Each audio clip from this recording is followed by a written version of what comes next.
Um, so that was a lot of the European influence, but I wanted to kind of pivot back to the U.S. here, and how those experiences kind of influenced what was going on in the U.S.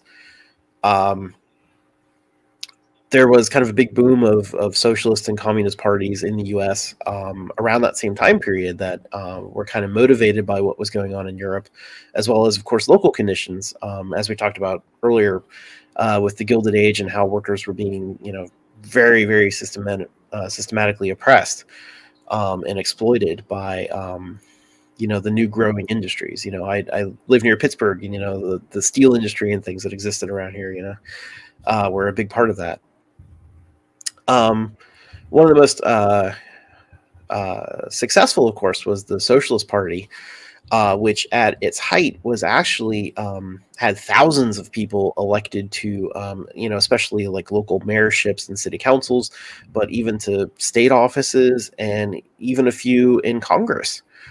And so it was extremely successful, in its heyday. And so, of course, the capitalist system had to respond to that. It had to evolve and adapt to it, and in order to meet that need, to maintain capitalism, right, against this sort of thing. So again, there's a lot of lessons here to learn.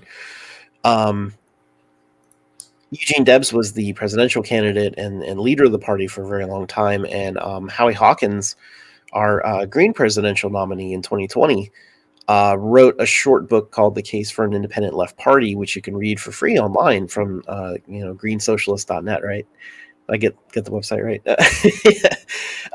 And so you can read a little bit more about the background of this. But I have a quote here about the Socialist Party is the only significant left third party in American history that was based on a dues-paying membership organized into local chapters, and that was absolutely necessary for working people if they were to have labor unions and political parties that were controlled, that they themselves controlled, that the workers controlled, and with the resources necessary for effective action. And so that's something that we can learn from it, that part of the reason it became so big was because it had this very worker-oriented structure. You were a dues-paying member, and you participated through the party that way.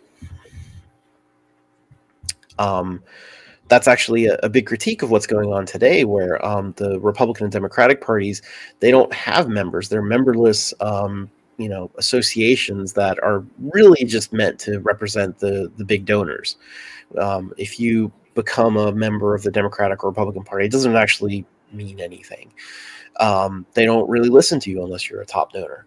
But when you have this sort of membership, as the Socialist Party did, it actually allows you to organize for the working class. Yeah, and I linked that section on the Socialist Party in the comments for everybody. Oh, cool. Yeah. There you go.